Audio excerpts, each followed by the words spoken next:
Welcome to Pause for the Truth, where you can sit back, relax, and hear an honest dialogue about health, wealth, legal, and social issues.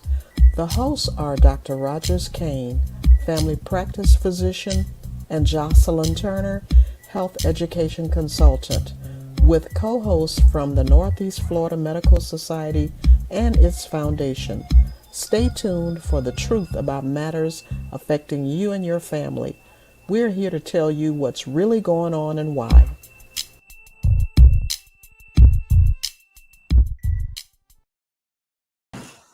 Good evening and welcome to Pause for the Truth. I am Jocelyn Turner. Such a lovely day. I don't know what's going on in the Kane household with Dr. Kane, but hopefully he's settled right now because we were hearing, is your dog attacking you, Dr. Kane, or what? What is it? Oh, he's on mute. But anywho, welcome to Pause for the Truth. It's another warm day here in Florida, Northeast Florida. Hopefully everyone is doing well. We have some outstanding guests with us tonight. And our while Dr. Kane is getting settled, how about our first before we get to our guest? Oh, there he is. Hey, Dr. Kane, how are you doing this evening? Dr. Kane, can you hear me? He can't hear me, Tyrone. So I'm gonna need the behind the scenes guy to help Dr. Kane get situated. We could hear him a few moments ago, but now he's gotten silent on us.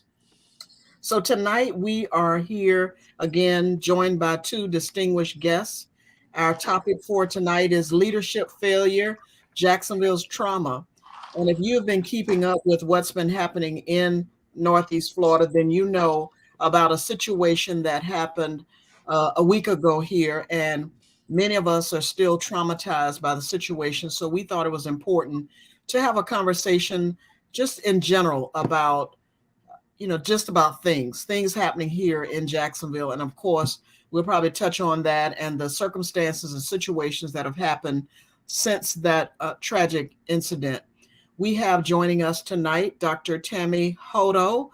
Dr. Hodo, hopefully I did not butcher your last name. You got it right. You got it right. So I paid attention to my English professors when they talked about phonics and the way to break things up. Also joining us is attorney Stephen Kelly. How are you doing? Excuse me, attorney Stephen Kelly Jr. When you're a junior, you gotta remember that. You gotta acknowledge it. How you doing this evening? I'm doing pretty well. How Pretty about yourself? well. Oh, doing just peachy. Just hoping my Just co-host. Yeah, that's my thing. Be doing just peachy. Hoping my co-host will chime in.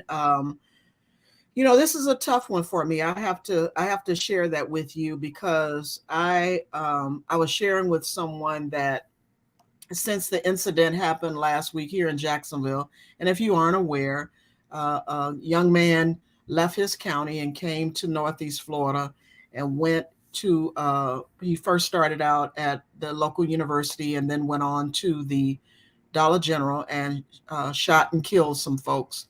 I was telling someone with the rhetoric that is going on out there and being said, quite frankly, a few people have even shared with me that when they go in places like churches or stores, some have even said they've avoided Generals or stores like that because, quite honestly, Dr. Hodo, they're afraid.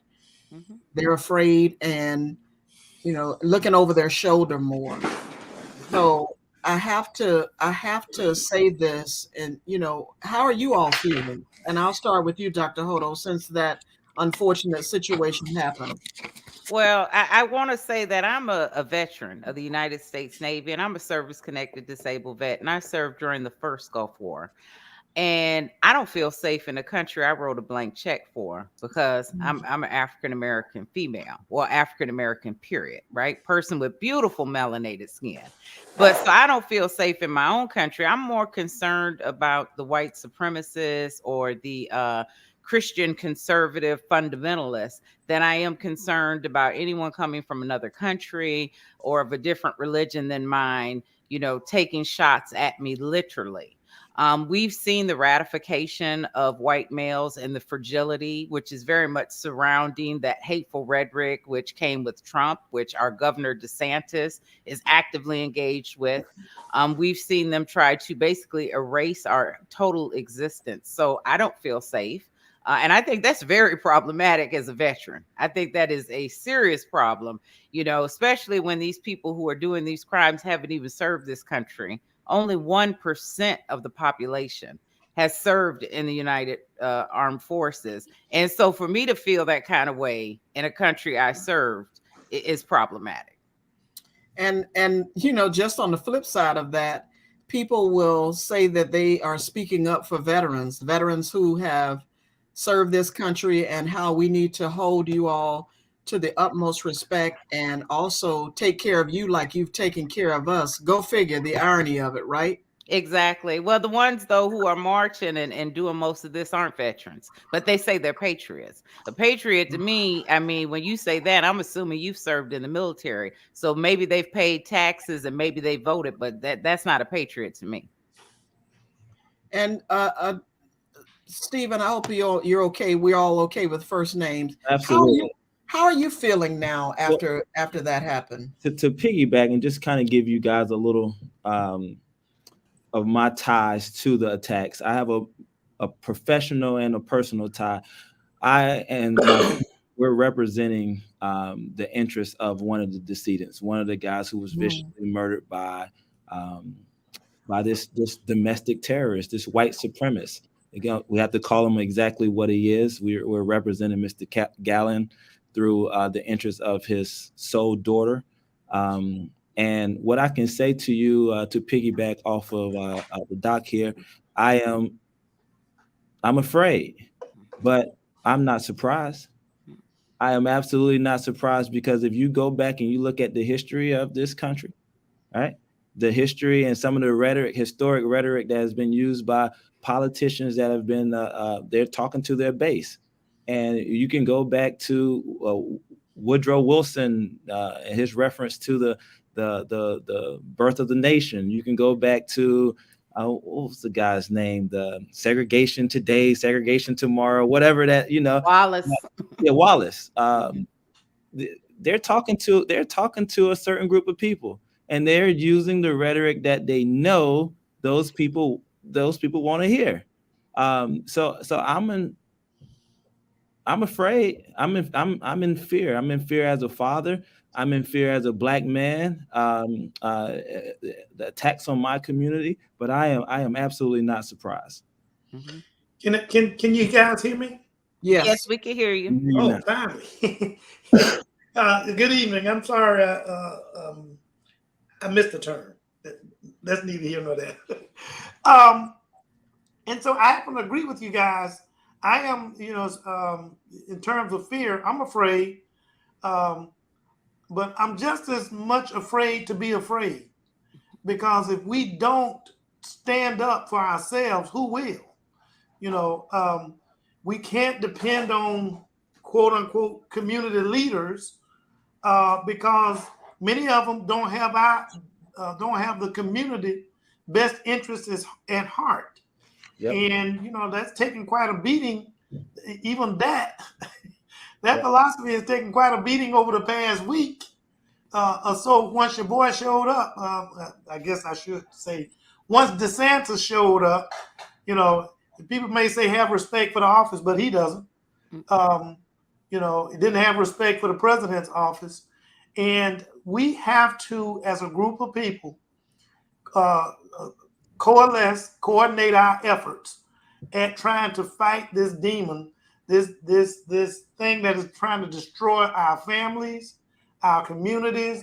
There's little time to waste, and it's so proven with the fact that Trump is even still electable. It's just, it is all about, and I call it like I see it. It is all about white privilege. These people are real afraid of losing their white privilege. Even the progressives and or the conservatives, the the uniform or united call that they all have for the political position that they're taking is Yep. about maintaining their white privilege. And Doc, that you just said something to me. You said that you're afraid of being afraid, right? And then you said that they're afraid of losing their white privilege. Understand that fear is a catalyst for action, right? And unlike us, that we can be afraid, but take that fear and because of that fear, act on it. And that's what they're doing. And I don't expect them to do anything other than that. When I was sitting in their position and looking at the history, right? I'm looking at the history of how these people have been treated. I would say to myself, oh, no, no, no, no. Oh, no, I'm going to do any and everything I can do to ensure my position of as the majority. That is exactly what they're doing. And it makes great sense to me. All right. Is it right? Absolutely not. But we have to understand and we have to be able to preach to our people and make sure our children are aware, make sure our community is aware that they're going to do exactly everything that they can do in their power to maintain that position of power or influence or whatever that may be. And is it human nature? Is it not? Is it right? Is it wrong? Yeah, it's absolutely wrong. But we can't be surprised. No, oh no, we're not surprised. I tell people, and Miss Turner has heard me say it many of times that at this point in my life, I'm mainly trying to make sure that my children and grandchildren can get as old as I am, at least, okay, and enjoy some of the life that I've had to enjoy, been able to enjoy, even though I've faced racism. I mean, who hasn't on this panel? All of us have. There may be some more than others. I guess since I'm the oldest, I'm the senior citizen here. It's a good chance that I outrank you guys along that line. But that we have got to coalesce and fight those people. Sometimes they look like us. Okay. Mm-hmm. Many times they look like us. In fact, those people that want that white privilege, a white majority's behavior to remain as is. And that's not what I want to see for my children. Hey, I don't even want to see it for me over the next 2 days, no less, the rest of my life. So I just think it's a great, one of the reasons that I wanted this to come on is for us to take an approach, see what we can do to educate our community, not only about what's going on, because many of us already know what's going on. How do we, first you got to recognize your enemy. I hate to phrase it like an enemy, combatant, but it is. You got to recognize who it is, and then you got to know also that your enemy doesn't have to be the people that don't look like you. I think Miss Turner's favorite saying is, "Not all kinfolk are skin folk." Mm-hmm. That's her. One of the things she loves to say. I learned that real quick in Jacksonville. I think that the other thing that's been unfortunate that has happened is the faith community has organized, or some of our elected officials or others have been organizing prayer vigils, and there are all sorts of emotions, and been some, as you all have seen, heated discussions even amongst African Americans since that happened. A lot of people were angry that the governor came and said the things that he said, and our elected officials, said and did the things that they did. And then, and some folk are even asking that folks that we've elected, that they know that they should give up their seat. Do you think that there's some fairness to the anger that people are feeling about certain elected officials, or do you think it's all just related? We're just all caught up in the emotion of this horrific incident that happened. Well, if I could just say a couple things, Miss Turner. So first of all, Stephen talked about The Birth of the Nation, right? And that movie, that was the first movie to ever play in the White House. Mhm. Okay, so and that's a white supremacist movie glorifying the Klan, had white people in blackface. So racism is built into, it is baked into the Institute of America, right? And we all know that, you know, racism is systemic, it's a cycle, it continues to perpetuate itself through education, through economics, and through the political system. If I had white privilege, you know, stratification is real. I'm an urban sociologist. So looking at it, people are like, well, no, I don't want to give that up. Right. And I've had students who will tell me, you know, well, I don't have white privilege. I grew up low income. And I have to explain to them it has nothing to do with social economic status, baby. It's not saying that your life hasn't been hard. It's just saying you don't have the additional barrier that comes with having melanin in your skin. And in regards to, you know, what happened with the governor coming, I was surprised that he came. I really thought it was a political stunt. He has stoked these fires. In sociology, we talked about the election of Trump being white lash, because that's what it was. How dare us have this biracial, and I am biracial myself, and that's how I identify Obama. I've never met a biracial person that identifies either way. We know exactly what we are. We know about the one drop rule. I'm married to a brother, so don't get it twisted. But I'm just saying, I can't forget my mama. So anyway, so just like Obama, right? We had a biracial person for 8 years in office. How dare us? And he was the epitome of what, well, Trump is the epitome of what I think Americans view African Americans or black males as, right? Trump got 3 baby mamas, 5 different kids. You know, I mean, he's all that. He says, I believe, what a lot of folk want to say. But he has no tact, right? But he has this cult-like following. And we see DeSantis has jumped right on that bandwagon, which is someone who is half European American. I'm just floored by, because he is Italian. And there's a hierarchy even within the European American community where he's actually on the bottom. So the ideal that he's been absorbed into that construct of whiteness and is doing all these dog whispers, right, to his constituents, is problematic. But to me, he stoked that flame, you know, with that rhetoric, him, Trump, and other politicians that led to the mass shooting that we saw in Duval County, and that extreme terrorist coming out of another county. And I mean, if we have to hold him to his feet to the flame for what he's done.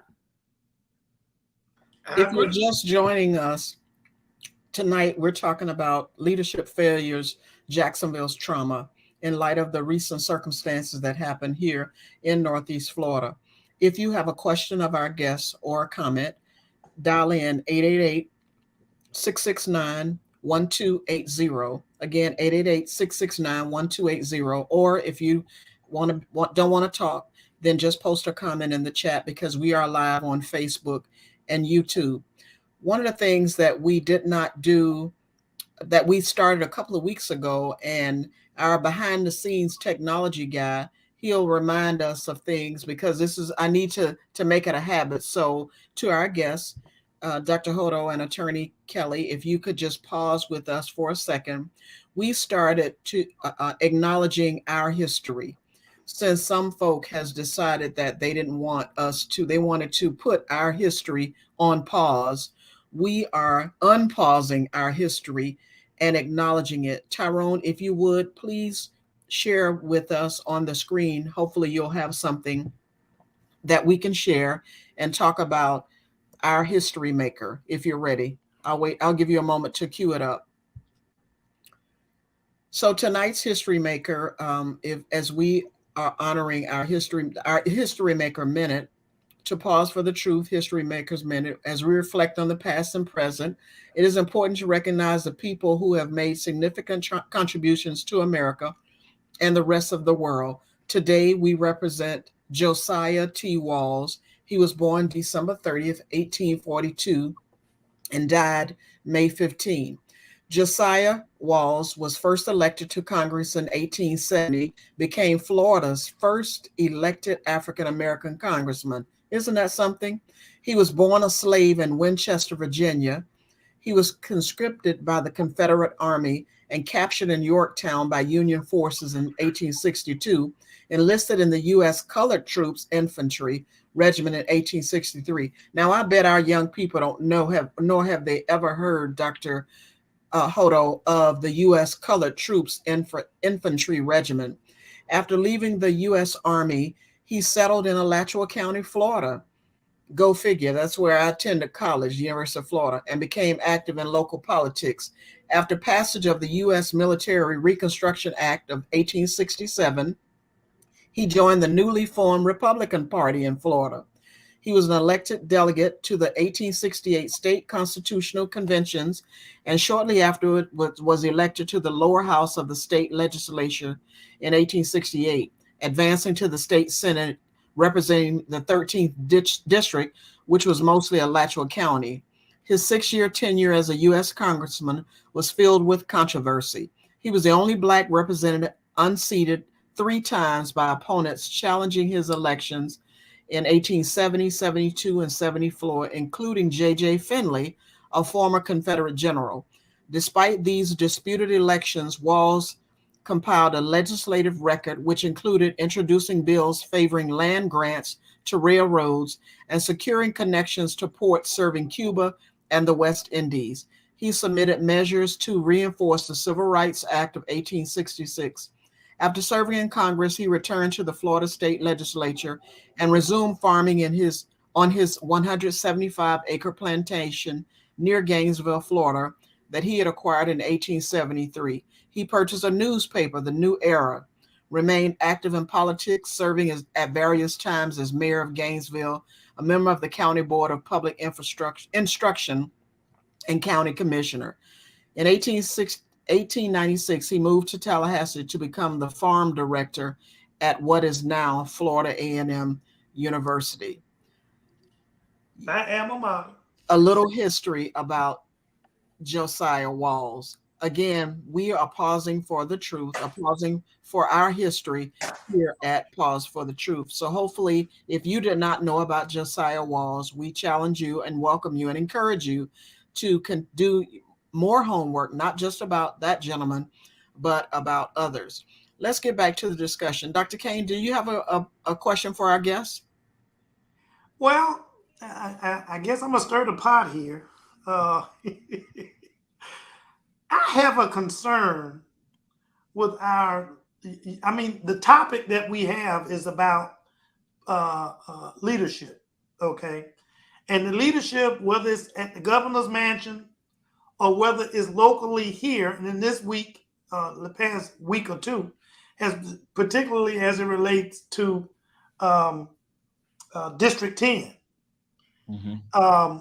But that's not the only questionable leadership role that people are taking as it relates to what is best for that and those communities.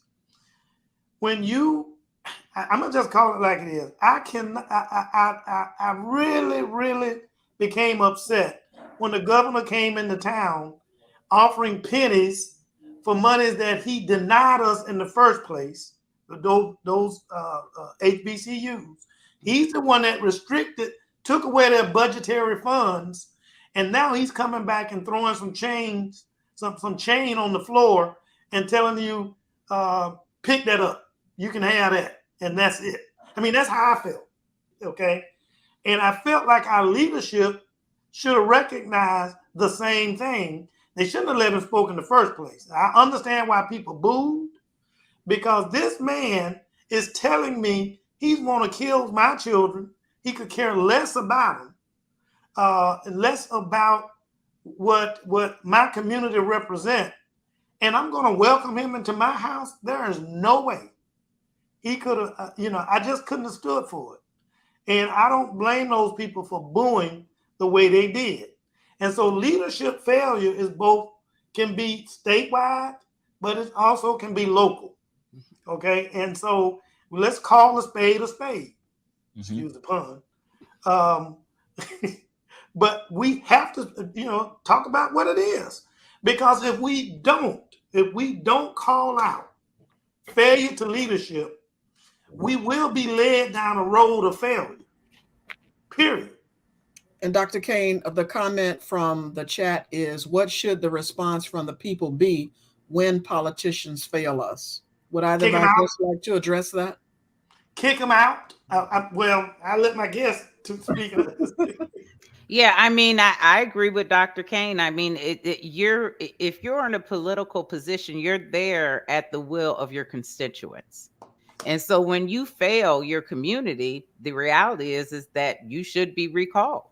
You have to be challenged on that. If they don't like decisions you have made, things you have done, that's the actionable item that should take place.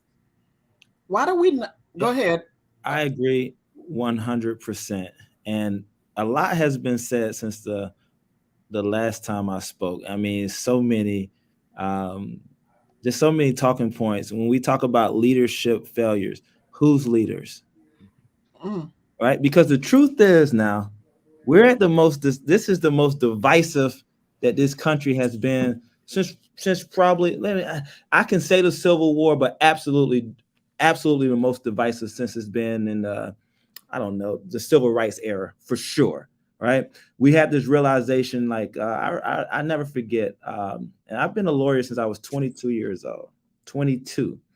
And my law partner today, I remember we were riding in the car and he was talking to me about, he had young children at the time. I had no kids. He was talking about post-racial America, right?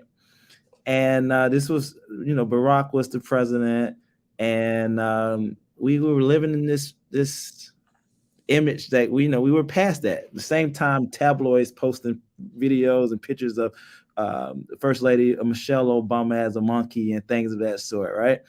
And we're the most the divisive part history of our country. I think those leaders are leading the people they're intending to lead.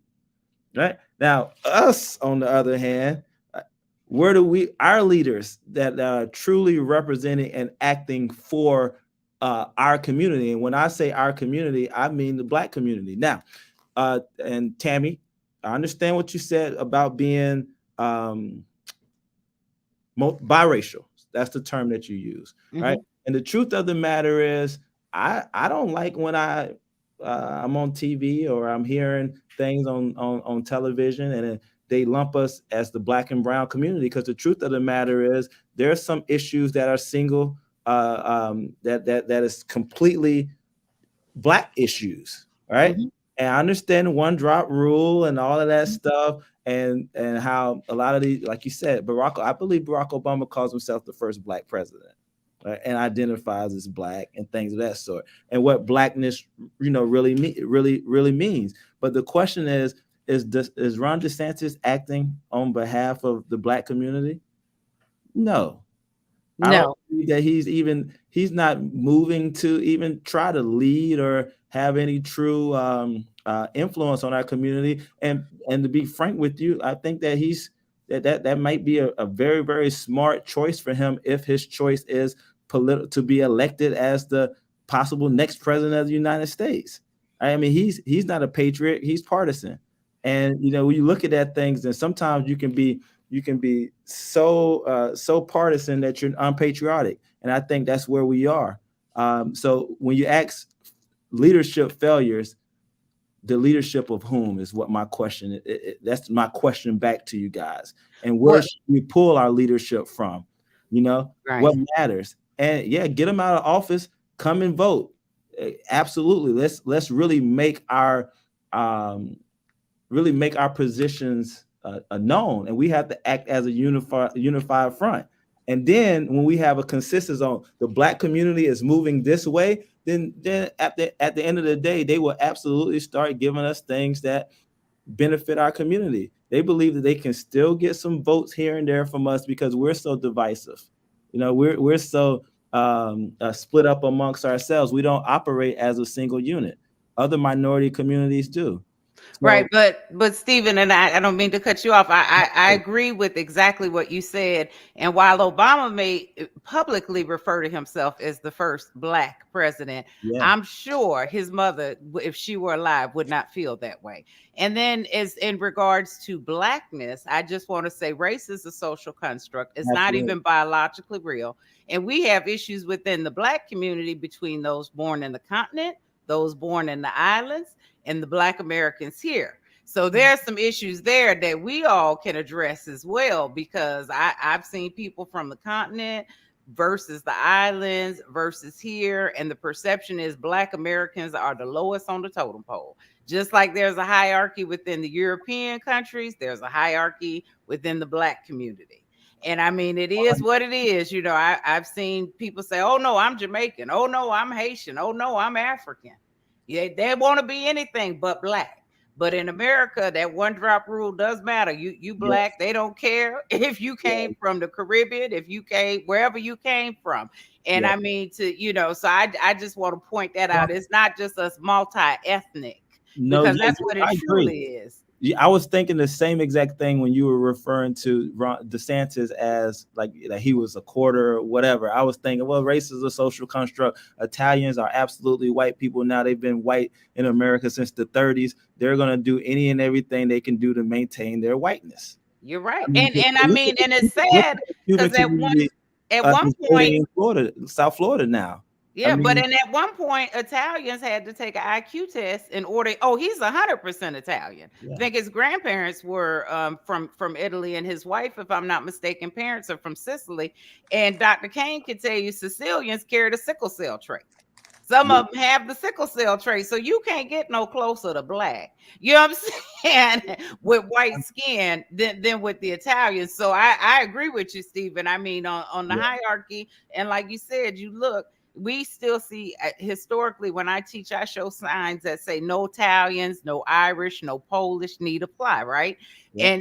But like you said, they've been absorbed into that construct, and so now he playing this game, and it's all about maintaining this power and this privilege. So I agree with you. Yep. So we have a question, because again, we talked about, I think Dr. Kane brought it up, that there are some folks here in Jacksonville who are not, they're just not happy with the people that they have elected.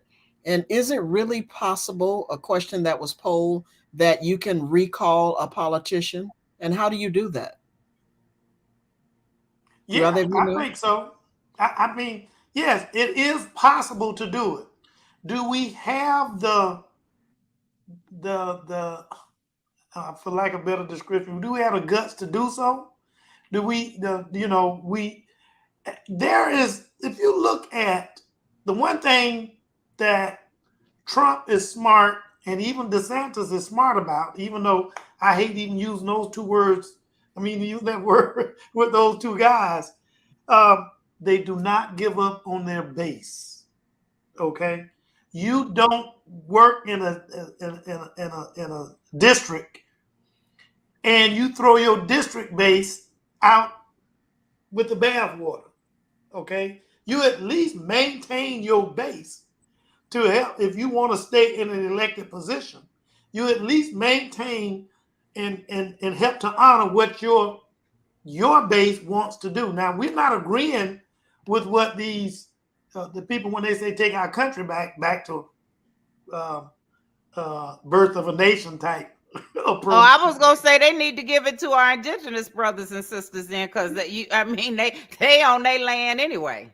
Well, but and even as far as they're concerned, we was here before them, technically speaking. Mm-hmm. However, that's another discussion. What I'm talking about is our leadership, needs to recognize that they are here to serve the people. And what people are they here to serve? The people that elected them, first and foremost. Okay? That's what these guys are doing. All right. And if you start saying that it's impossible for us to do this, that, and the other, then you're just giving up and then just gone on ahead and say, yeah, master, you can have me, whatever you want me to do. So I am I should probably call my wife and she would tell me exactly the exact answer to the question. But we're talking primarily about Ron DeSantis, the governor. And in Florida, I do not believe that a recall is that he's an elected official that is eligible to be recalled in Florida. So I don't think the governor position, we have to wait. You have to wait until he is up for election, and we need a And I can agree with that. What about But I our don't think it's about the governor being right? That's recalled. what I was just about to say. This is more or less about our local official. Our local official that failed to represent us, right, and represent their district in their opinion, in a lot of people's opinion. When the rubber met the road, they failed to stand up for the people in that district. So what happened to sitting down, talking to folk and saying, Dr. Kane, I'm not real happy with what you've been doing. What can we do? You still have time to serve. What can we do to mend our current relationship? Or, does that still, Dr. Hodo, is that still possible? I think that right now emotions are high. And so I think that it's going to take a cooling off period. Reality is emotions are high. We've seen it, right? We've seen the discord within our own community, within that district, in regards to the person in the position in the city council. And so I think that right now, no, we can't do that. That it's going to take some time before people are able to sit down and have those real professional conversations, because right now emotions are raw, which rightfully so, and so I think it's going to be a process. The question for you guys: is anyone very comfortable with picking me up to speed about this particular individual that we're talking about? So Jacoby Pittman, thank you. Yeah. Who represents a district, my understanding, in which the shooting took place. When the governor came and he was booed, she took the mic and she told them not to boo him, that bullets were nonpartisan. She told him to shut up. Yeah. Oh, did she? Yeah. So she did. Yeah. Dr. Kane, go ahead, because he like, I know it verbatim. Go ahead, Dr. Kane. No, I mean, I'm just. Yeah, no. You can go ahead and finish, but she basically told her constituents to shut up, and that she wanted that money, them little two pennies that he was offering, that should have been for Edward Waters in the first place. That you tell your constituents to shut up? No. So we can get this party started, Dr. Kane. Don't forget that part. I didn't understand that part about so we could get this party started, because we're here for something that is awful, a mass murder done by domestic terrorists. So I didn't understand that component of let's get this party started. I don't know if that was a slip of tongue. I don't know what that was. And exactly what you said. Let's get this party started. Somebody who didn't know what to say, how to say it, when to say it. And I imagine there's been outrage since. Correct? It is a lot of outrage. Yeah. Has there been a statement or apologies provided or some type? None. All you gotta do is that's the first thing you do is what you said. Absolutely. I misspoke. You step up, apologize, say I misspoke, and maybe even say it to the point that I miscalculated. I didn't understand I didn't realize what it meant, and I should have. But at least offer your apologies. I mean, I do it whenever I make a mistake in a medical practice, and nobody's out there without a mistake. Nope. I at least step up to the plate and say, "It's my fault. I apologize. Let me see what I can do at this point." Yep. And I think as professionals, we all would agree with that, right? I mean, that's what we do. I've made mistakes, in my business and things like that. In academia, when I was faculty, if I'm teaching, if I don't know something, I tell my students, I'm not sure, but I can research it and get back to you. But I do think, yes, the apology is very important. I think the reality is we're not in a post-racist society. So, when we hear people, right, like Stephen said, we hear people with these commentaries that we're in a post-racist society. But I also think that Stephen had mentioned, I think it was Stephen, about, respect for the office. So being prior military, I can respect the office, but I don't have to respect the person in the office, right? I agree with that. And so when I saw DeSantis, booed, hell, I would have booed him too. Yeah. I mean, seriously, because I get that, because you have stoked this flame. You have no right. To me, that was the ultimate white supremacy, or white privilege, was for him to have the audacity to even show up. We Well, have if he a didn't show up, caller. if he okay, Hold I on, know sir. what would have been the We have a reaction, right? yeah, we yeah. have a He caller had- on the line. Charles Griggs would like to say something. Go ahead, Charles.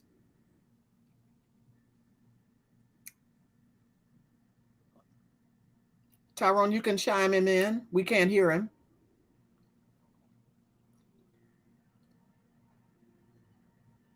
I'm really want to hear this one. I do too, Mr. Griggs. I know got something to say. Hold on.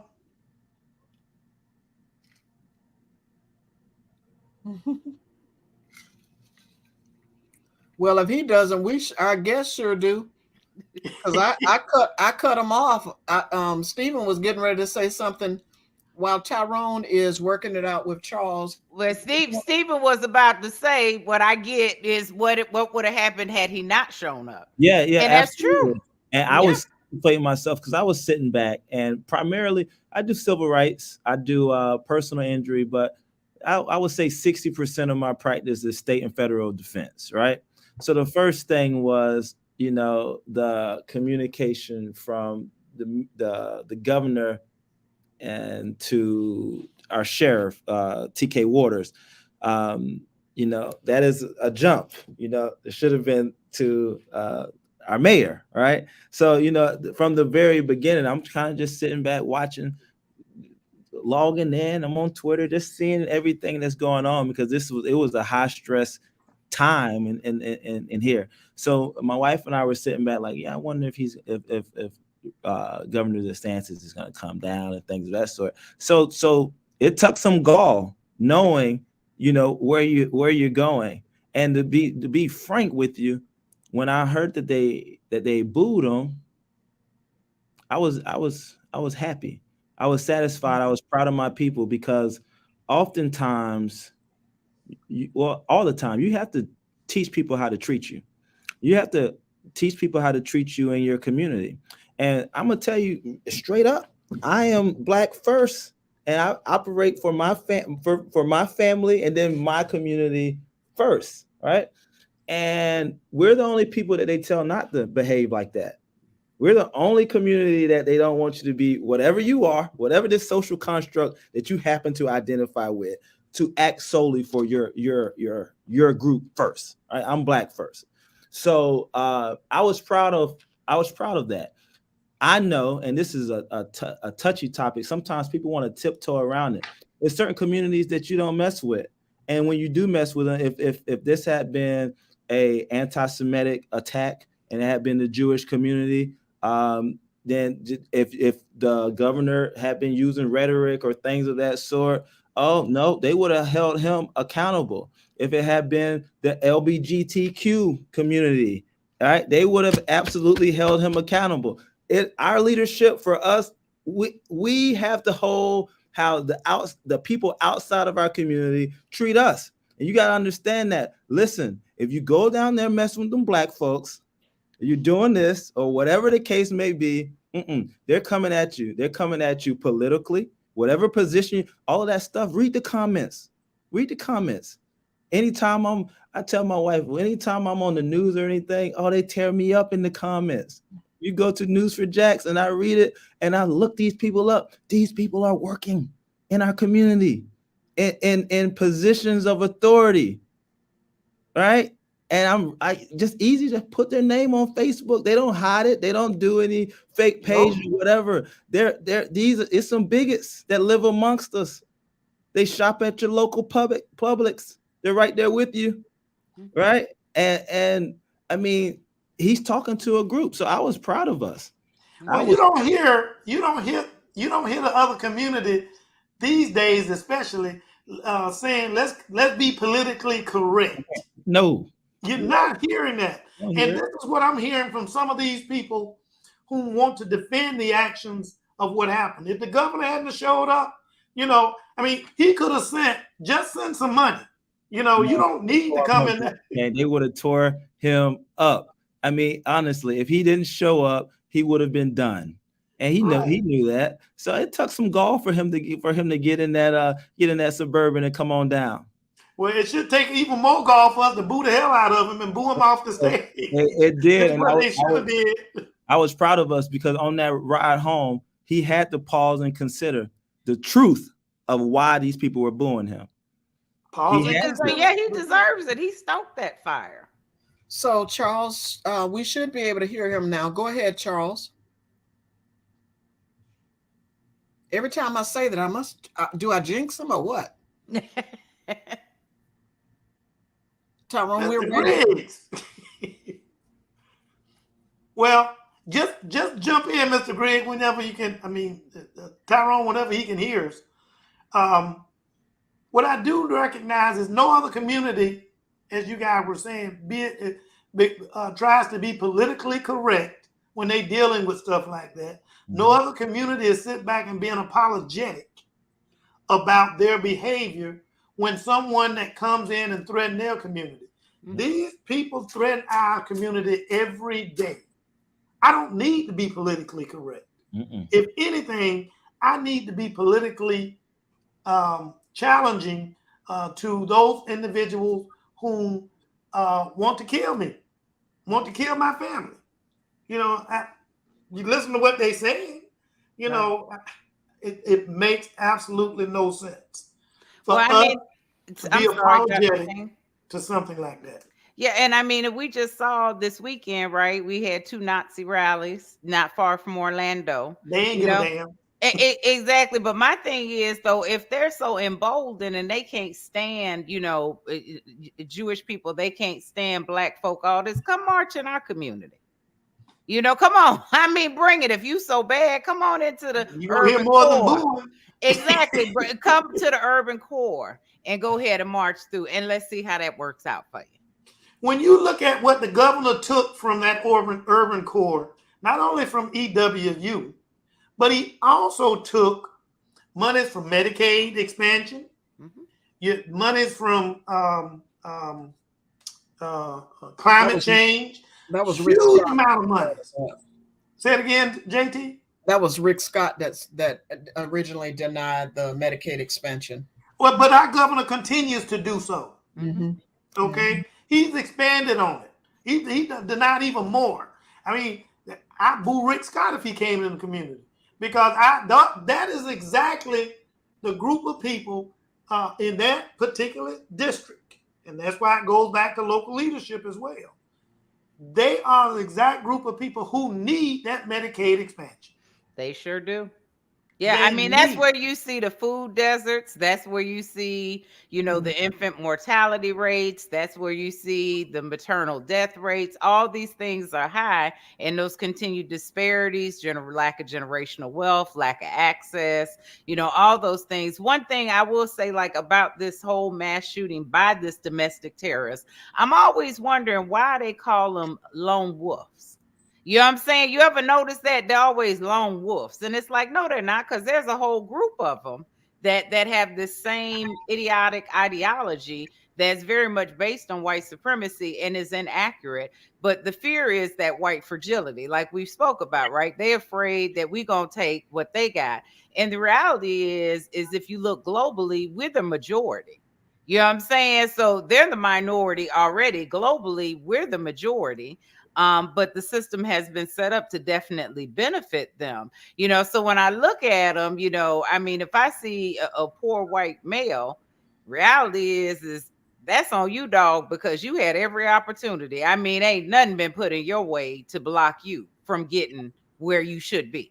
You know, when I see low income people of color, I know there are structural things that are impeding people in certain area codes from being able to be as successful, you know. So I just think, you know, and like you said, you know, with the LGBTQI community, the Jewish community, you know, they're much more outspoken. They're going to pull people to the carpet, you know, their politicians or whomever it is that are allowing, you know, these things to take place, or that are allowing people to show up in spaces who have stoked the flames that created the fire that we see now.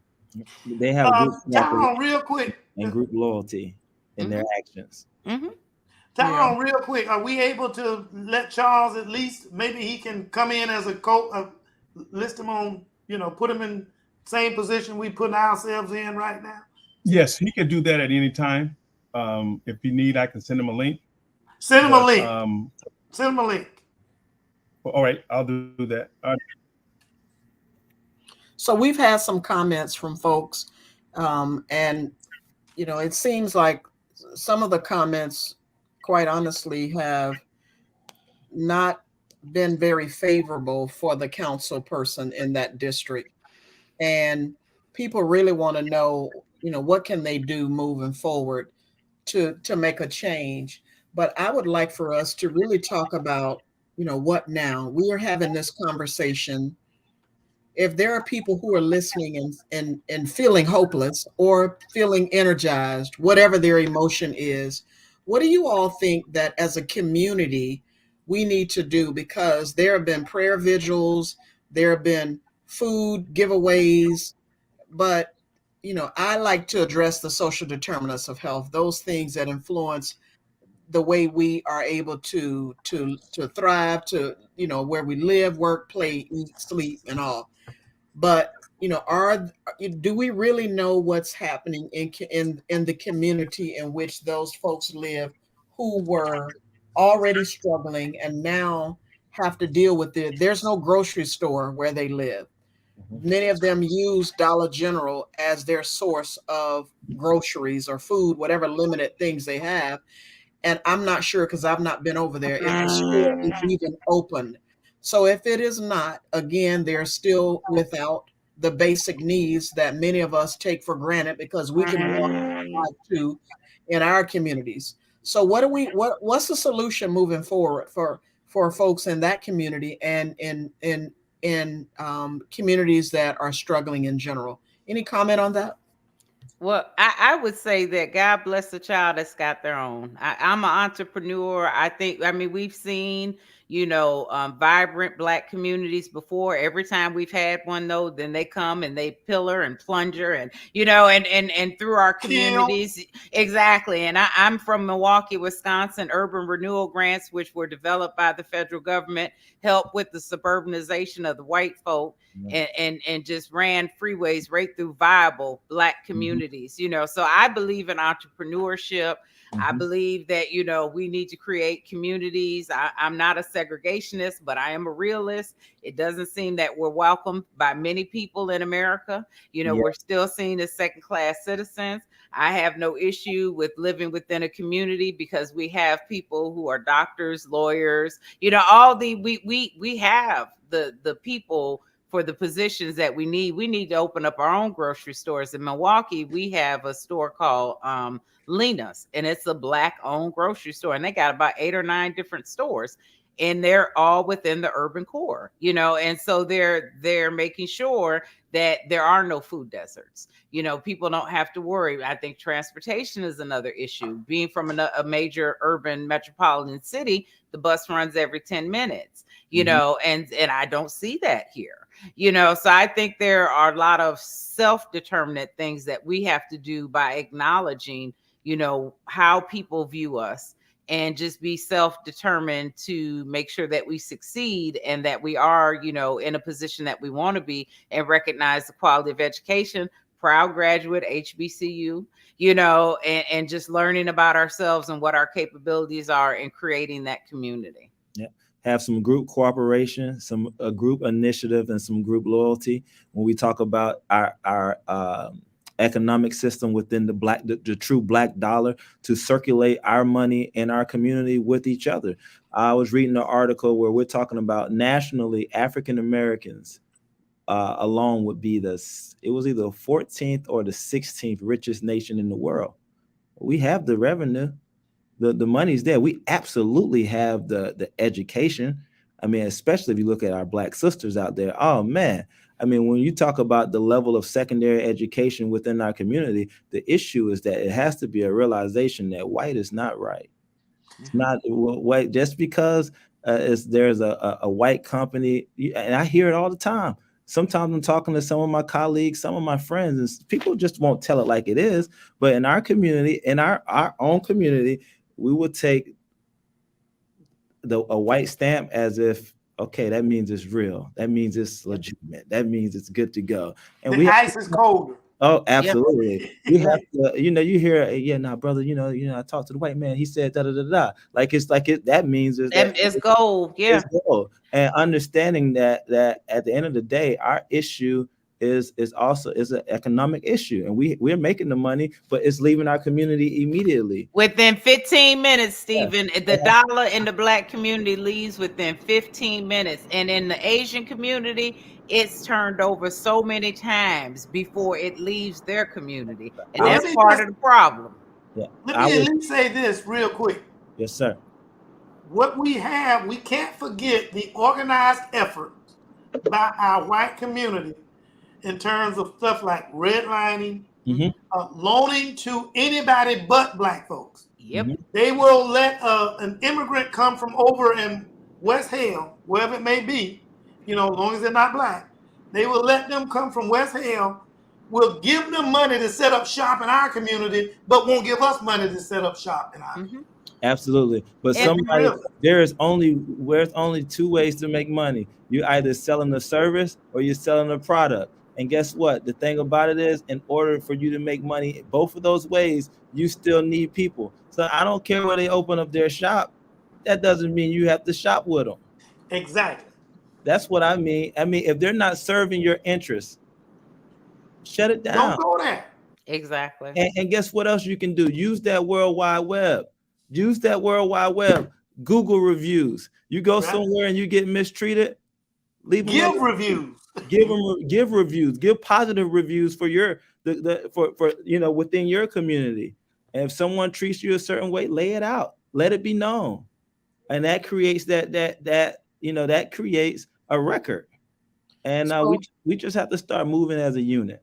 yeah, one of We the got things Mr. that Griggs. one We of the got things Mr. Griggs. yeah, one of the things I want to say this real quick that I attended a conference and they said that we got to get beyond texting one another and posting on social media. We need to start getting out there supporting our organizations. Stephen, that's what made me think of that. Supporting our organizations, investing in our communities, as Von Brown just said, collectively investing in our communities. But when things are not going right, we need to speak up. Don't just text your friends and post on social media. No, start calling people out, because that's what they'll do to you. If you better believe, if one of us do something bad, we will be called out on it. There's Exactly. somebody who might be listening who don't like what we're saying.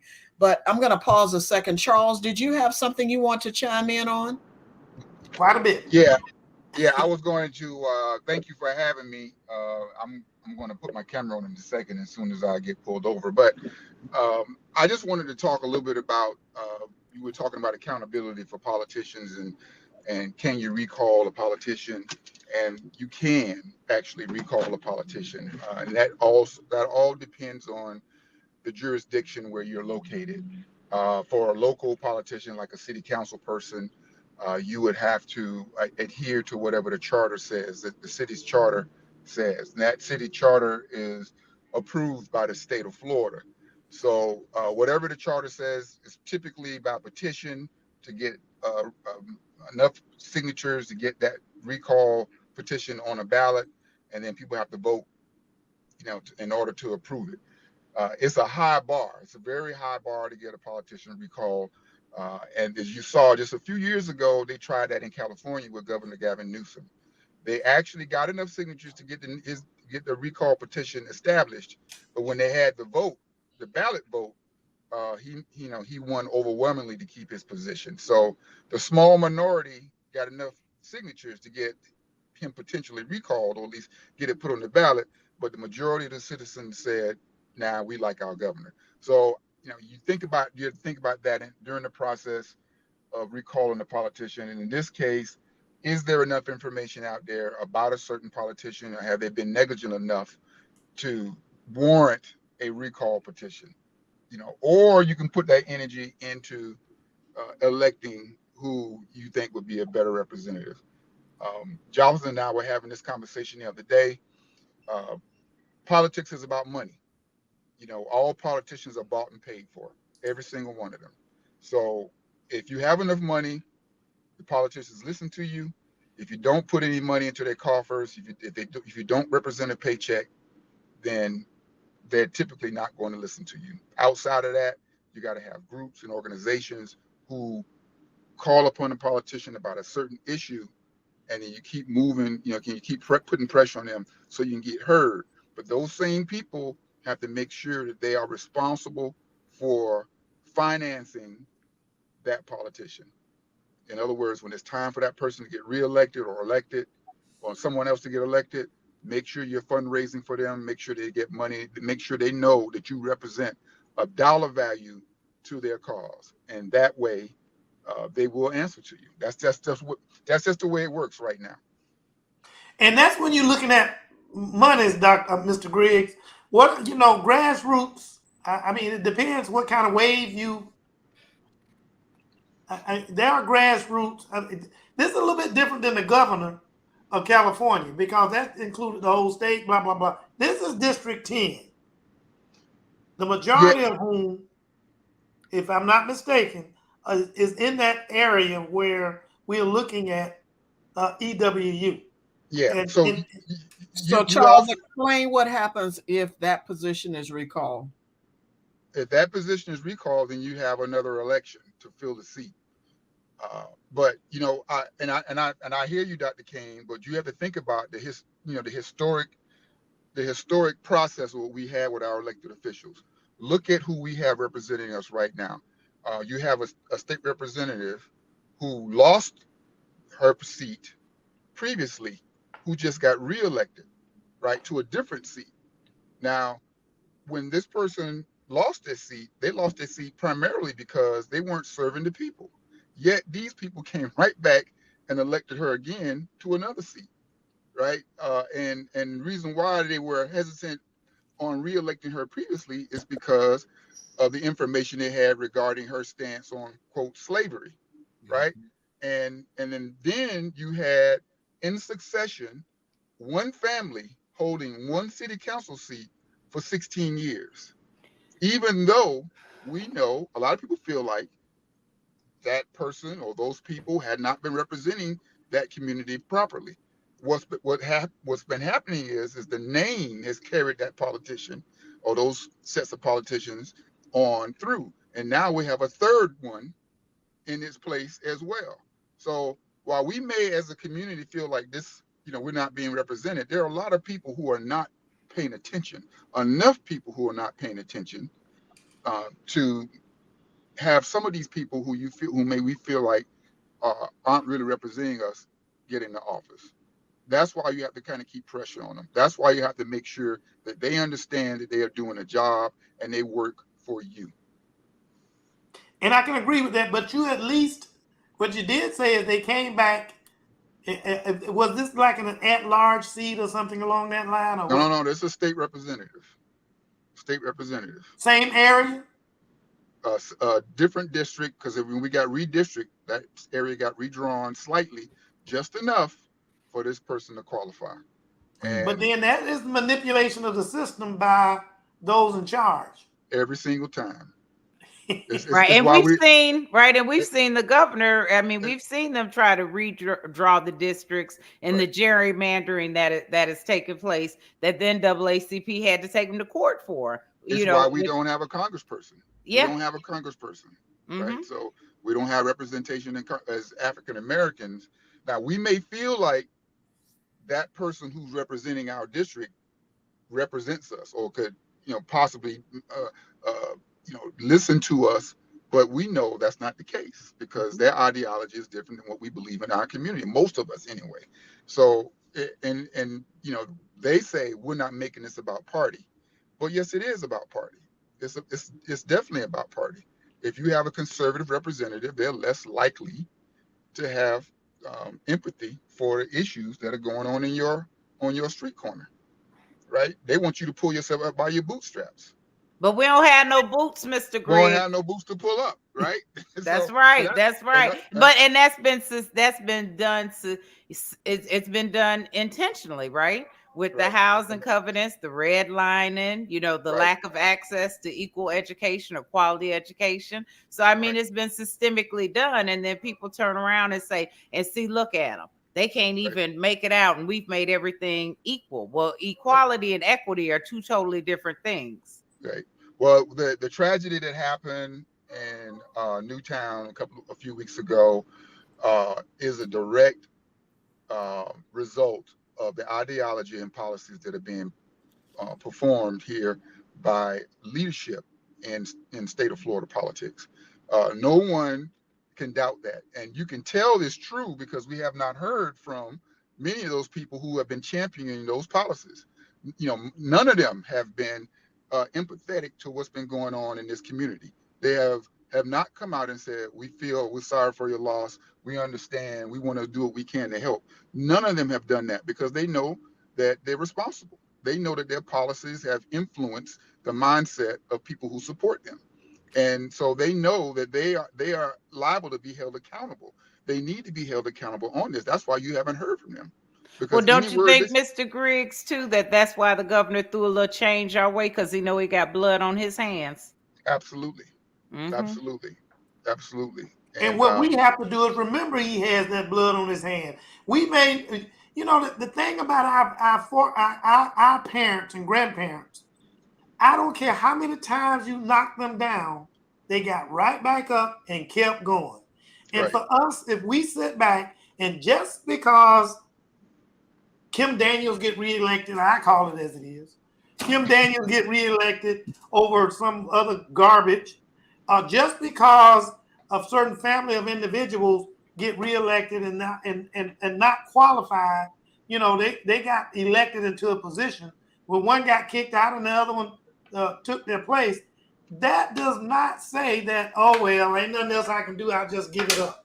I mean, you still have to keep up the fight, because like my parents, your parents, and your grandparents, we did, at least from a civil rights standpoint, we overcame enough to get to where we are at least now.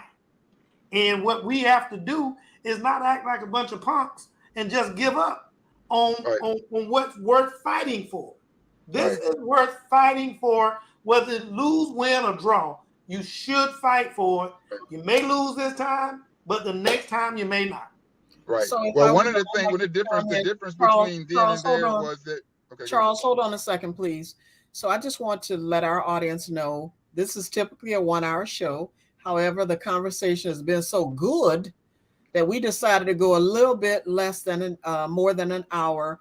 But out of respect to our guests, we would like to give you the opportunity to say, I'm tired, it's dinner time, whatever. But I'd also, while you think about that, because I am going to put you on the spot and ask you, but for those of you who are chiming in for the first time because you found out about the show and wanted to be a part of this discussion, please don't forget to like us on Facebook and also subscribe to our YouTube channel, because we're just volunteers who are really just trying to get information out, bring experts on the show to talk about topics to get outside of the texting and the social media amongst our friends, but to really have the conversations that sometimes might be uncomfortable to people and even uncomfortable to us.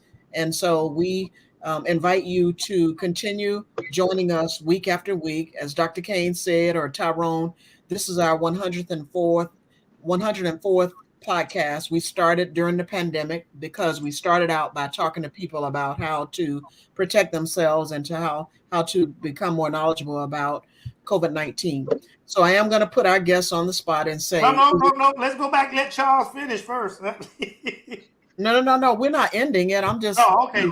Out of respect to them, to let them know that we only asked you to do an hour show. If we wanted to stick it out for about 10 or 15 more minutes, and then we'll wrap it up if that's okay with you. Go ahead, Charles. Yeah, I was just going to say the difference between now and the past is that our civil rights leaders back then were heavy on strategy, and very organized on implementation. So that's the difference between now and then. When they went in the room to talk to elected officials, and they had opportunity, and people said, well, what do you want us to do? They had specifics on what they needed. This was what King and Young and Abernathy had the conversation with Kennedy about the Civil Rights Act. They knew exactly what they wanted. They knew exactly from a policy perspective what was going to change the lives of Black people in the country. And they knew, and while that didn't get passed until Johnson was in office, they still understood what that was going to mean in the South and how they had to move like chess pieces along the way in order to see that Civil Rights Act was implemented, was passed. So, that's the difference between now and then. We don't have a collective understanding of what the solution is to the problems that we have in front of us today. And so that's where we need to come together. That's where we need to figure out how to move the needle in this thing, because people are asking. This is a Jacksonville George Floyd moment, and people are saying this is a terrible thing. What should we do? How can we bring the community together? And we should have an answer for that. Maybe it's a 3-point answer, maybe it's a 4-point solution, but that's up to this community to figure out what that answer would be, instead of, and then take it to the elected officials. You gotta hit someone across the head to help them understand they're supposed to be a conduit to those solutions. Very rarely did you hear about, during the civil rights movement, elected officials being the crux of the solution. These were people from the community actually doing that. And the ones who were there were actually conduits to making those things happen. So we have to figure out what it is that the folks here in Jacksonville need, Duval County. What is it we want? What is it going to change the lives of our people in our community? And then we put that solution into action. And Mr. Griggs, if I can just add, with the civil rights movement, I do want to say, there's a concept which I'm sure Stephen knows, which is called entrance convergence, which basically means there's never been a law in America that has been passed that specifically only benefits us. Right. So I mean, we've seen that, right? I mean, it's got to benefit other people, and that's the sad reality of the society we live in. So when I look at affirmative action, right, I'm a graduate of the University of Wisconsin. I have people question how I got in, but I know that white women statistically have been the primary benefactors of affirmative action. Right. When I look in the diversity realm, I see white women who don't experience intersectionality, another term Mr. Stephen knows, right? Those additional barriers that I have to address, because not only am I a woman, but I'm a woman with beautiful melanated skin, right? So, but the reality is there has never been a law in America that has been set out just to benefit us. Hell, when they released our ancestors from slavery, they paid the slave owners money for releasing us. I mean, we know that vagrancy wasn't even against the law until slavery ended. And that was just a way to snatch Black men off the street and use them for the convict leasing system. I mean, we, and the sad reality is that now, when I look, we know Dr. King and many others were instrumental in the civil rights movement. But when I look now on a national level, I don't see no leaders. Right. They just have different terms for the same stuff that they borrow from us. For us, it's called affirmative action. For them, it's called economic incentives. For us, it's called it's called welfare. For them, it's called some type of temporary assistance. That's right. That's right. That's right. Yeah. So they do it all for them, the same thing, but when it is pointed in our direction, they give it some type of quote derogatory term, or this is meant to be derogatory, so we can always be labeled. We can always be labeled with those derogatory terms. Right, like Reagan did with the welfare queen, right? When he was running for office, it was the welfare queen. It's like, no, statistically, there are actually more poor white people in America than there are of us, but we disproportionately do suffer from poverty, but it's due to the systemic issues and structures in place. Do you think that Black folks don't fight for their rights as they did in the past? That was a comment, and I paraphrased it. Yeah, he was talking about because they were being complacent. 100%. And to be very frank with you, I believe that is a natural reaction to our history and our experiences as Black people with the institutions that we've dealt with. We handle law enforcement very different than our white counterparts do. And we're raised that way because a very intelligent and a caring parent will teach your kids that the system doesn't care about you or care about your rights. And you know, we've all dealt with, don't act like that. Don't you act like that in front of those white folks or whatever the case. We've dealt with that, very likely, possibly said it ourselves. So yeah, we don't fight the same way for our rights. And one of the things about it is why we don't fight the same way is because we don't have the knowledge. We don't know. Right. We don't Right. know that we can tell that police Right. can come and ask me, hey, where are you coming from? And I can tell him, I don't want to tell you. I don't have to tell you. Do your job. You know, can you search your vehicle? No, you can't search my vehicle. And sometimes you have to know your rights in order to be able to fight for them, right? Right. So the knowledge is power, and that's the base. So Right. I understanding when you want to go and you want to get a loan to start that business, to be able to know how that works and things of that sort. If you don't have the knowledge, anybody can tell you no, right? Right. So that can happen absent a elected official. That can happen at home, at the dinner table, and at the community parks within our community. That's the first step, because they're going to do what they've been doing for 400 years. They're going to continue to do what they've been doing, and it's wrong, but it's rational. It makes sense for me. They're trying to maintain that position. Same old playbook. It's same old playbook. It's nothing new. And our community is in the same position that we've been in. We're divided. I mean, how long until we come together? All of it, and we all deal with it. You can see it in it, and then they feel okay because they have a Black friend that agrees with them, right?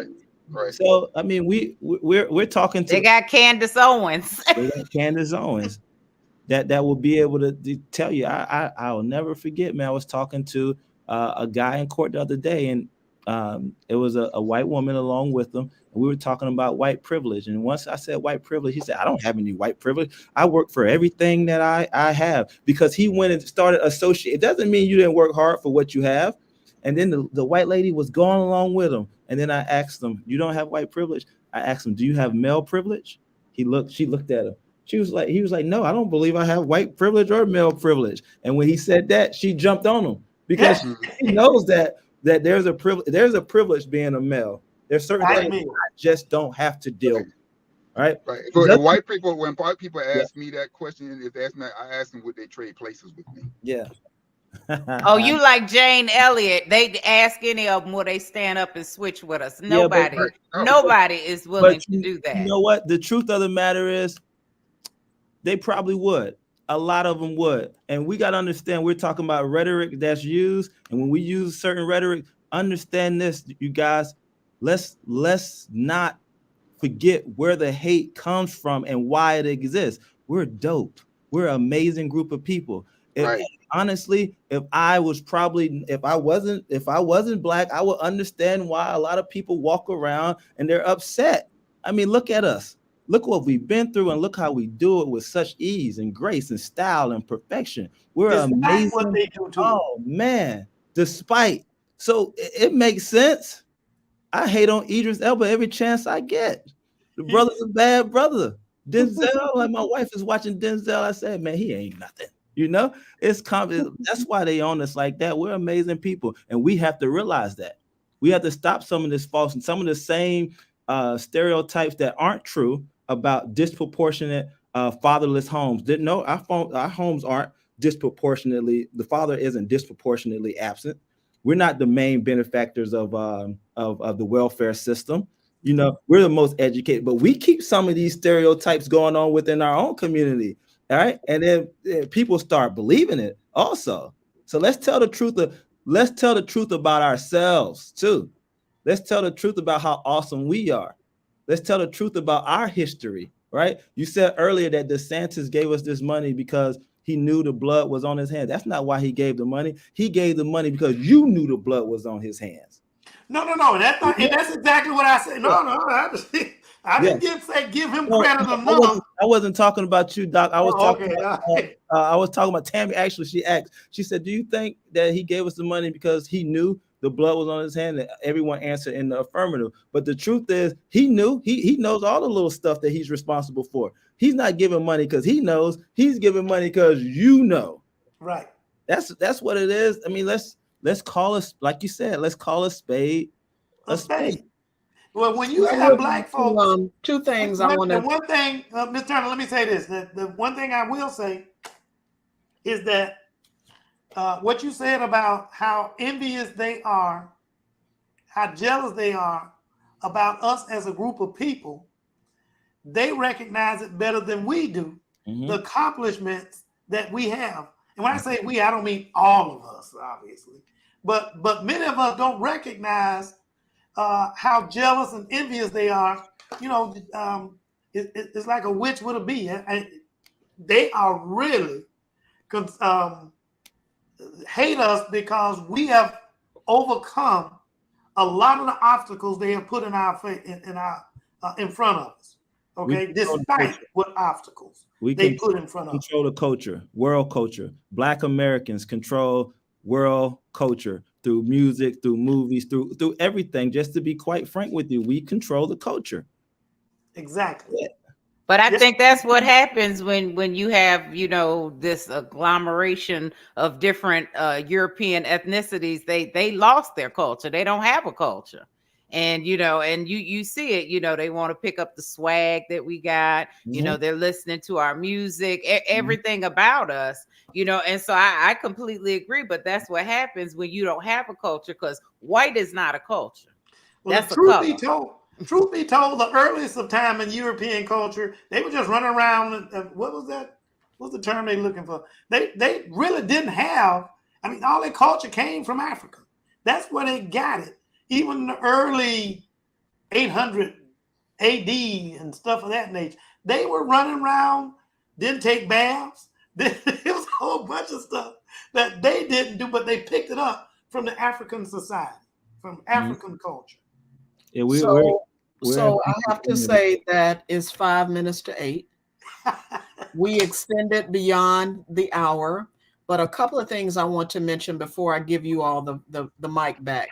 One is support our civil rights organization, the NAACP and the Jacksonville Urban League. They both have local chapters. Support them, because in spite of what you think, they are working on our behalf. So do make sure you do that. It doesn't take a lot of money. Just whatever little money that you can give, call them up and ask them. Go on their website. We Google everything else. What's happening with the Kardashians and everybody else. Let's Google what's happening with the NAACP and the Jacksonville Urban League. I also want to mention for one of our former guests, Selena Webster Bass. She has a foundation called the Richard Webster Bass Health Institute. She's having a Joy and Justice, Sickle Cell and Health Equity Symposium this Saturday, September 9, 10 to 3 at FSCJ, Florida State College, Jacksonville Advanced Technology Center. So check them out. There are a lot of folk in our community who are impacted. Selena lost her oldest child to sickle cell and has been a real champion and warrior for educating the public about that. And it is some of their lead partner, FSCJ College of Nursing, First Coast Black Nurses Association, UF Health Jacksonville. Another great event by the Voices, excuse me. That's the downtown campus, right? Health downtown, yes, the Advanced Technology Center. At the end of every show, we like to give our guests an opportunity to share their final thoughts regarding the topic for tonight. Although I don't want it to end, but we're going to respect you all because we want you to come back. And so I would like to ask, since Stephen has the big picture on at least on my screen, and then we'll ask Tyrone to put it back to normal, if you would share your final thoughts regarding tonight's topic. My final thoughts would be titled Pause for the Truth. And one thing kept coming up in our conversations, regardless of where we were talking, and that is that our community is so great and we've experienced so much historically that it's been too long. We've had too many examples of why we need to come together as a community. If I had to sum this conversation up in one word, it would be unity. We need unity within our community. So I've learned a lot from talking to you all, and that unity doesn't have to be nationally. It needs to be at the local level starting first to really get informed, to get that information and get that knowledge, that understanding of your community and what is needed. And we need to all come together and move as one. And when we move as one, we truly have a voice. That's my take from tonight, and I hope that everyone agrees with me. We can't depend on anyone else. We can't depend on any other community for leadership within our community. We need to have a unified voice, not just through one person, but as a collective whole. Thank you. Thank you so much. Thank you. And the name of your law firm is, if you may as well give a plug for you. Yep. I'm Steve Kelly of Roll Kelly, and it's myself, Wade Roll, and my wife, Kimberly Kelly. And we're located here in Jacksonville in the San Marco area. Tell Mr. Roll, Attorney Roll, I said hello. I sure will. Thank you. And Dr. Tammy Hodo, what are your final thoughts for tonight? Well, I want to echo what Stephen basically said. That self-determination. Reality is we can't wait for white folk to save us. This whole savior complex, that's not going to work. It's really up to us to do that. And I think it's imperative that we vote. When I look at the local elections and I look at how low the turnout is, it's just unbelievable to me. As I shared, I'm a veteran. I ended up marrying a military person. We moved every 2.5 years. We voted everywhere we lived. I mean, local elections are extremely important, and people need to get out and vote. And if I can go ahead and do my plug, my business is All Things Diverse, and we are an educational consulting firm. I am a 2-time TEDx speaker. And my TEDx talk is called The Social Implications of Race. I am what I jokingly refer to as a recovering academic. So my most recent academic textbook, which you can't see, is called the How to Engage in Difficult Conversations on Identity, Race, and Politics in Higher Education. It's a practical guide for faculty. And I am located in Jacksonville, but I'm originally from Wisconsin. And I do have to say, Jacksonville is a peculiar place with some peculiar Negroes. And that's all I got to say. So put the name of your book in the chat, and Tyrone will put it on our website, because I'm sure our audience would like to purchase it. And thank you so much. Charles, would you like to share your final thoughts, since you are our third guest for the evening? I know you. Yeah, I'll just briefly say that I heard our new mayor, Donna Deegan, using one of my favorite lines on the campaign trail, and that is culture eats strategy for breakfast. And as long as people believe that this situation will die down and Black people will go back to business as usual without changing the culture of the way we actually interact with each other, we're going to see the same results. Nothing will happen. What we need to do is to make sure that, just like we're trying to see change in the way our politicians, our elected officials are engaging, we need to change ourselves. No one person, no one organization is going to save us. We have to realize that we're all in this together and change the culture of how we work together and build a strategy that can be implemented and followed up on in order to move this community forward. And that's just not for Black people, that's for everyone. Thank you, Charles. I appreciate those thoughts. Dr. Kane, what are your final thoughts for tonight? I would probably merge all three of our guests and what they had to say. Is not. I think we would have to come together as a community. We need to grab the NAACP, the Urban League, the Association of Black Nurses, the Northeast Florida Medical Society. We, the religious community. We all need to come together and strategize on how best our community can move forward. I'm not being, I don't want people to think that I'm only, I'm anti-white, because that's not the case. I'm pro-Black. and I'm not going to, be ashamed of it because that's who I am, and that's who my kids are. And I have to take a thing from Rodney. What's his name? Can we all just get along? I'd like to be able to think that that's the case, but in order for that to happen, we got a lot of people out there don't care about getting along with us. We have a lot of people that do. And so we have to reach out to each other, come up with a strategy. And the way to do that is when Charles mentioned, and as well as Mr. Kelly, our guest mentioned, when mentioned that, the generation before us all got together and strategized. There's nothing stopping us from doing that except us. We have to come together and strategize on how to move forward to not just heal, because healing is not just saying, I'm sorry and moving forward. Healing is making sure that food desert goes away. Healing is making sure that medical care is available to everybody. Okay. And so on and so on and so on. That fairness is available to everybody. That's healing. Not just because we sorry that it happened to you, let's go and sing Kumbaya and it's all over and done. That's not healing. Healing is remedying the problem that got us in that position in the first place. Now, sometimes that includes politicians, certain politicians, but in order to heal, we have got to recognize what's wrong with the community, come together with a plan, and I think it starts within ourselves.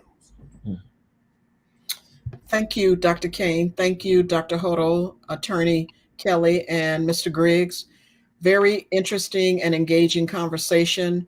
We received numerous messages. I guess if I asked Tyrone, he could probably tell you the sometimes mean messages, hateful messages we also get, or comments from folks who listen to us. But here at Pause for the Truth, our goal is just to simply bring up engaging conversations and really give people a chance to think about what we talked about, but also challenge you to have those conversations amongst your circles of influence. And as Charles said, it's going to take all of us to make things better.